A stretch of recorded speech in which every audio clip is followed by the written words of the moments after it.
Right Sampath గారు. కృష్ణంజీల్ గారు, సరే ఇప్పుడు మనం ఈ ఇంటర్వ్యూలో మాట్లాడుకున్న తర్వాత నేను చెప్పింది అదొక ఎత్తు అయితే, నిన్న చూసాం, నిన్న మిథున్ రెడ్డి గారు అడగటమే తడువు ఏసీబీ కోర్టు ఆయనకి ఇచ్చిన ఫెసిలిటీస్ లిస్టు ఒకసారిగా ఆశ్చర్యపోయాం. ఇన్ని ఫెసిలిటీస్ జైల్లో ఉన్నప్పుడు ఎంపీ గారు తీసుకోవచ్చు అన్నమాట అని చెప్పేసి ఫన్నీగా మాట్లాడుకుంటారు. రెండోది రాజ్ కేశిరెడ్డి అయితే నాకు జైల్లో వంట చేసుకోవడానికి అవకాశం ఉండని చెప్పేసి ఆయన అడగటం. సరే, దాని మీద ఇంకా డెసిషన్ తీసుకోలేదు. అటువంటి ఫెసిలిటీస్ ఇవ్వని చెప్పేసి జైలు అధికారులు చెప్తున్నారండి, ఎందుకంటే అవి ఆ భద్రతా చర్యలకి విఘాతం కలిగిస్తుందని చెప్పేసి. ఇక మూడోది, ఈరోజు చెవిరెడ్డి భాస్కర్ రెడ్డి గారు ఫిజియోథెరపీ చేయించుకోవడానికి తిరుపతిలో ఉన్న స్విమ్స్కి వెళ్ళాలి, నాకు అవకాశం ఉండని చెప్పేసి. సరే, దానికి ప్రభుత్వం తరఫున లేదు విజయవాడలో ఆయన రిమాండ్లో ఉన్న చోటే అన్ని ఫెసిలిటీస్తో మంచి డాక్టర్స్తో మల్టీ స్పెషాలిటీ హాస్పిటల్స్ ఉన్నాయి, అక్కడ దాకా వెళ్ళాల్సిన అవసరం లేదు, అవసరమైతే కనుక ఇక్కడే చేపిద్దామని చెప్పేసాం. ఇవన్నీ చూస్తుంటే సార్, ఒకటి వాళ్ళు ఎక్కడున్నా కానీ ఆ లైఫ్ స్టైల్ మాత్రం వదులుకోవడానికి సిద్ధంగా లేరని చెప్పేసి అర్థమవుతుంది. రెండు, ఇప్పుడు ఈ కొత్తగా NWD NBW non bailable warrants issue చేయటం ఎంతవరకు సాధ్యపడుతుంది? ఇక్కడంటే దేశంలో ఉన్న వాళ్ళని పరారీలో ఉంటే ఎట్లా పట్టుకోవచ్చు. మరి 8 మంది బయట ఉన్నారంటున్నారు, వాళ్ళు ఏ దేశాల్లో ఉన్నారని కూడా చెప్తున్నారు. మరి అంటే ట్రేస్ చేసినట్లే. మరి రెడ్ కార్నర్ నోటీసులు ఇష్యూ అయితే తప్ప అరెస్ట్ చేయనటువంటి పరిస్థితి ఉంటుంది ఆ దేశాలతో ఉన్నటువంటి దౌత్య సంబంధాల మీద డిపెండ్ అయ్యి. సో ఇదంతా టైం పట్టే సందర్భంలో ఛార్జ్ షీట్ ఇవన్నీ కూడా ఒక 20-25 డేస్లో ఇది సప్లిమెంటరీ ఛార్జ్ షీట్ ఇస్తానని సిట్ చెప్పడం ద్వారా ఇదంతా అయ్యే పనే సార్. మరి ఇప్పటికే ఇంత డిలే అయితే మరి ఫైనల్ బెనిఫిషరీ వ్యవహారం కూడా తేలుస్తామని చెప్పేసి అన్నదానికి ఇంకెంతకాలం పట్టాలి? సో ఇదంతా కూడా టైం కిల్లింగ్ ప్రాసెస్ అనుకోవాలా సార్? సురేష్ గారు నమస్తే, ప్యానెల్లో ఉన్నటువంటి మెంబర్స్ కూడా నమస్కారం. సిట్ వైపు నుంచి అయితే చాలా స్పష్టంగా వాళ్ళ వైపు నుంచి ఇప్పుడు షార్ట్ షీట్ వేశారు, ఫర్దర్గా ఎలా వెళ్ళాలి అనేటువంటి దాని మీద ముందుకు వెళ్తున్నారు. ఇప్పుడు ఈ ఎన్బిడబ్ల్యూఎస్ విషయానికి వచ్చేసరికల్లా మీరు గమనిస్తే ఎవరైతే పెండింగ్ ఇప్పుడు ఆల్రెడీ ఉన్నారో మన దేశం లోపల ఉన్నటువంటి వాళ్ళని ముందు ఎన్బిడబ్ల్యూఎస్ కోర్టు నుంచి అయితే బహుశా ఇవ్వటానికి కోర్టుకి ఏం అభ్యంతరం ఉండకపోవచ్చు. ఎందుకంటే ఈ కేసులో వాళ్ళు నిందితులుగా ఉన్నారు, వాళ్ళు విచారణకు సంబంధించినటువంటి విషయంలో ఇప్పటికేమన్నా 1-2 సార్లు వాళ్ళకి నోటీసులు ఇచ్చారా లేదంటే నేరుగా ఎన్బిడబ్ల్యూ కూడా తీసుకొని వాళ్ళని అరెస్ట్ చేసేదానికి కూడా అవకాశం ఉండొచ్చు. దాని కోర్టు కూడా బహుశా అనుమతిస్తుందని నేను అనుకుంటున్నాను. రెండో అంశం ఏంటంటే ఇతర దేశాల్లో ఉన్నటువంటి వాళ్ళకి సంబంధించి ఆయా దేశాల్లో మనకి ఎక్స్ట్రాక్షన్ టీటీకి సంబంధించినటువంటి విషయంలో మనకిన ఆ దేశాలతో మనకి ఈ నేరస్తులకు సంబంధించినటువంటి అప్పగింత ఒప్పందాలకు సంబంధించినటువంటి ఉంటే వాళ్ళని ఏం చేస్తామనంటే మన సిట్టుకు సంబంధించినటువంటి దర్యాప్తు అధికారులు మన దేశవ్యాప్తంగా ఉన్నటువంటి నోడల్ ఏజెన్సీ సిపిఐ ద్వారాగా వాళ్ళు ఏం చేస్తారంటే సిబిఐ ద్వారాగా ఆయా దేశాలకు సంబంధించినటువంటి ఎక్కడైతే ఉంటున్నారో వాళ్ళకి ఎన్బిడబ్ల్యూసి ఇచ్చి వాళ్ళకి ముందు రెడ్ కార్నర్ నోటీసులు ఇచ్చి వాళ్ళు ప్రపంచవ్యాప్తంగా ఏ ఇంటర్నేషనల్ ఎయిర్పోర్ట్లో కదిలినా సరే వాళ్ళని గుర్తించి ముందు సమాచారం ఇస్తారు మనకి. ఆ విధంగా వాళ్ళు ఎక్కడైనా సరే వాళ్ళు బహుశా ఎక్కడ హైడౌట్స్ లో ఉంటే తప్ప మూవ్ అయ్యేటువంటి పరిస్థితి ఉంటే ఖచ్చితంగా వాళ్ళని గుర్తించడం అనేది సాధ్యమయ్యేటువంటి పని. కాబట్టి ఈ విషయంలో సిట్ ముందుకెళ్ళటానికి అవకాశం ఉంది. అయితే ఇక్కడ చాలా కీలకమైనటువంటి అంశం ఏంటి అని అంటే ఈ మొత్తము ఈ మద్యం కేసుకు సంబంధించినటువంటి దాంట్లో సిట్ వేసినటువంటి ఇప్పుడు వేసినటువంటి మొత్తం ఈ దర్యాప్తుకు సంబంధించినటువంటి దాంట్లో ఇప్పుడు షార్ట్ షీట్ కు సంబంధించినటువంటి ఇవన్నీ కూడా నేరారోపణలు ఈ విధంగా జరిగాయి అనేటువంటి యాంగిల్లో చేశారు. కానీ వాటికి అసలైనటువంటి ఇప్పుడు దర్యాప్తు ఇప్పుడే చాలా కీలకమైనటువంటి అంశం. దానికి సంబంధించినటువంటి మీరు చెప్పినట్టుగా డాక్యుమెంటరీ ఎవిడెన్స్, అదే విధంగా దానికి కావాల్సినటువంటి అసలు మనీ ఫ్లో అనేది ఎక్కడి నుంచి ఎక్కడికి వెళ్ళింది మనీ అనేటువంటిది, ఈ సూట్ కేస్ కంపెనీలు ఏ దేశాల్లో ఏ విధంగా పెట్టారు, వైట్ అండ్ బ్లాక్ ఎలా చేశారు, బ్లాక్ అండ్ వైట్ ఎలా చేశారు, ఇవన్నీ కూడా తేడాలి అని అంటే ఖచ్చితంగా ఎన్ఫోర్స్మెంట్ డైరెక్టరేట్ రంగంలోకి దిగాల్సినటువంటి అవసరం ఉంది. కానీ ఈ కేసుకు సంబంధించినటువంటి విషయంలో మొట్టమొదటిగా ఈ అంశాలని అసెంబ్లీలో ఆ మొట్టమొదటి అసెంబ్లీ సమావేశంలో ప్రస్తావించినప్పుడే ముఖ్యమంత్రి చంద్రబాబు నాయుడు చాలా స్పష్టమైనటువంటి ప్రస్తావన చేశారు. ఎందుకంటే అప్పుడు జరిగినటువంటి కుంభకోణాల్లో అతిపెద్ద కుంభకోణం వైఎస్ఆర్ కాంగ్రెస్ పార్టీ ప్రభుత్వంలో లిక్కర్ స్కామ్. కాబట్టి ఇది తేవాలి అని అంటే ఎన్ఫోర్స్మెంట్ డైరెక్టరేట్ రావాలి, సిబిఐ కూడా దర్యాప్తు జరపాలి మీరు అని కేంద్ర ప్రభుత్వానికి కూడా ఆయన ఒక స్పష్టమైనటువంటి ఒక అసెంబ్లీ ద్వారాగా మాట్లాడారు. ఎందుకోసమనంటే ఇది ఢిల్లీ లిక్కర్ స్కామ్ మనం ఏ విధంగా చూసాం కదా, అన్ని రాష్ట్రాలు చుట్టుకొని దేశవ్యాప్తంగా చర్చ జరిగి అక్కడ ముఖ్యమంత్రులు మంత్రులు అరెస్ట్ అయినటువంటి సందర్భం. దానికి 4 రెట్లు ఉంటది. మనం చాలా సందర్భాల్లో మాట్లాడుకున్నాం. అక్కడ అది ఒక పాలసీని తయారు చేశారు, ఆ పాలసీ ఇంప్లిమెంట్ కూడా కాలేదు అసలుకి. కానీ దాని తెర వెనక కొంత డబ్బులు చేతులు మారాయి అనేటువంటిది అక్కడ పాయింట్.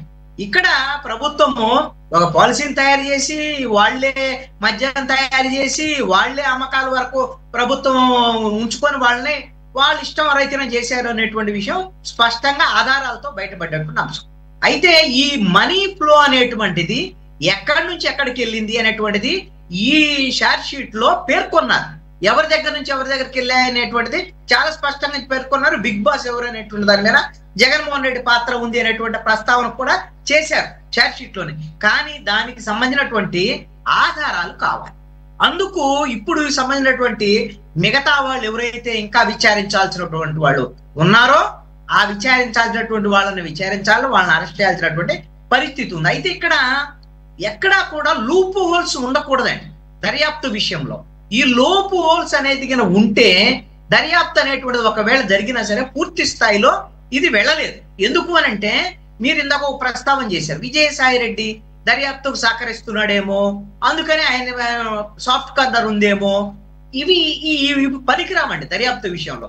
ఎందుకు అనంటే ఆల్రెడీ దర్యాప్తు సంస్థ సిట్టు అతన్ని నిందితుడిగా పేర్కొన్నది. నువ్వు నిందితుడిగా పేర్కొన్న తర్వాత అతన్ని మిగతా వాళ్ళ తరహాలోని నిందితుడిగా ట్రీట్ చేసి నువ్వు అరెస్ట్ చేసిన తర్వాత బెయిల్ వస్తుందా, లేకపోతే ఇంకోటి ఆయన విచారిస్తావా? కనీసం నిందితుడిగా కూడా విచారించటం లేదు కూడా. ఆయనకి నోటీసులు ఇచ్చినా సరే ఆయనకి సాక్షిగా ఆయన్ని నోటీసులు ఇచ్చారు, ఆయన రానటువంటి పరిస్థితి ఉంది. ఇప్పుడు దీంట్లోనే ఇంకా తెలుగుదేశానికి సంబంధించినటువంటి వాళ్ళ పాత్ర కూడా ఉంది. దానికి సంబంధించినటువంటి ఆధారాలను కూడా సిట్టు దర్యాప్తులో పేర్కొన్నటువంటి అంశాలు ఉన్నాయి ఈ షార్ట్ షీట్ కి సంబంధించినటువంటి విషయంలో. ఎవరైతే కసిరెడ్డి రాజశేఖర్ రెడ్డి, అదే విధంగా విజయవాడ ఎంపీ కేసినేని చిన్ని, వాళ్ళ కుటుంబీకులకు సంబంధించినటువంటి వాళ్ళ కంపెనీలు ఇద్దరు కలిసి నడిపేటువంటి కంపెనీల్లోకి మనీ ఫ్లో వెళ్ళింది అనేటువంటి దాని మీద, కొన్ని రియల్ ఎస్టేట్ కి సంబంధించినటువంటి యాక్టివిటీస్ చేసేటువంటి వాటి మీద ఇవన్నీ కూడా సిట్ దగ్గర ఉన్నటువంటి ఆధారాలు. మరి అలాంటప్పుడు ఇవన్నీ తేలాలి అని అంటే మీరు ఎవరైతే అంతిమంగా లబ్ధి పొందినటువంటి ఒకవేళ జగన్మోహన్ రెడ్డి వరకు వెళ్ళాలి అంటే ఫుల్ ప్రూఫ్ గా మొత్తం అసలు ఏదైతే తప్పులు జరిగాయో ఎవరెవరైతే నిందితులు ఉన్నారో అందరినీ విచారించండి. మీ ఎంపీ కుటుంబీకులే మీరు నిందితులుగా చేర్చమని ఎవరంటారు? కనీసం నోటీసులు ఇచ్చి సాక్షి కన్నా విచారించమని అనేక సందర్భాల్లో మనం మాట్లాడుకున్నాం. కనీసం సిట్ నోటీసులు కూడా ఇవ్వలేదు. మరి ఎందుకు ఇవ్వలేదు? విజయసాయి రెడ్డి విషయంలో కూడా ఎందుకు ఇలా వ్యవహరిస్తుంది? నేను ఒకటి చెప్పగలనండి, ఏదైనా ఒక కేసులో పూర్తి స్థాయి ఆధారాలు ఉండి దర్యాప్తుకి ఏ విధమైనటువంటి ఇబ్బంది లేనటువంటి పరిస్థితి ఉన్నప్పుడు ఎవరిని కూడా నిందితుల్ని అక్కడ అప్రూవర్స్ గా మార్చాల్సినటువంటి అవసరం లేనే లేదు. మీ ఇష్టం వచ్చినప్పుడు మీకు కావలసినటువంటి వాళ్ళని నిందితులైన సరే నేను అప్రూవ్ గా మారుస్తాను అనేటువంటి దాంట్లో దానికి రేపొద్దున కోర్టు కూడా అంగీకరించకపోవచ్చు. కాబట్టి ఈ విషయంలో ఇంకా సరైన రీతిలో దర్యాప్తు విషయంలో ముందుకెళ్లాల్సినటువంటి అవసరం ఉంది.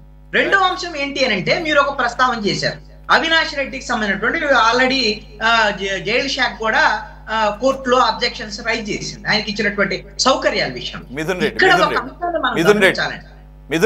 ప్రజాస్వామ్యంలో ప్రజల ద్వారా ఎన్నికైనటువంటి ప్రజాప్రతినిధులు వాళ్ళకి కూడా ఖచ్చితంగా రైట్స్ ఉంటాయి.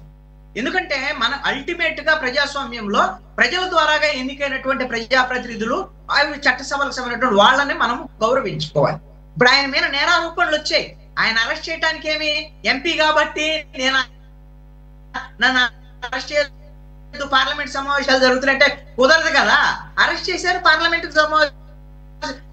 సమాచారం ఇస్తారు. కానీ మరి ఒక రాజకీయ ప్రిజనర్ గా అతనికి కావలసినటువంటి సౌకర్యాలని ఇవ్వాల్సినటువంటి చట్టబద్ధంగానే ఇచ్చింది కోర్టు. మిగతా వాళ్ళకి ఎందుకు ఇవ్వలేదు? కసిరెడ్డి రాజశేఖర రెడ్డి అడిగితే ఇవ్వలేదు కదా. అదే విధంగా మరి మిథున్ రెడ్డి ఎందుకు ఇచ్చారు? అతను ఎంపీగా ఉన్నాడు. కాబట్టి ఇచ్చారు. మీరు అందుకనే మీరు ఒక అంశాన్ని గమనించండి. గాలి జనార్దన్ రెడ్డికి మొన్న శిక్ష పడ్డ తర్వాత ఈ రోజున అతను ప్రజాప్రతినిధికి సంబంధించినటువంటి అంశాన్ని తీసుకొనే కోర్టు ఎగ్జామ్షన్ ఇచ్చినటువంటి పరిస్థితిని కూడా మనం చూసాం కదా. కాబట్టి కోర్టులు చట్టబద్ధంగానే వ్యవహరిస్తాయి.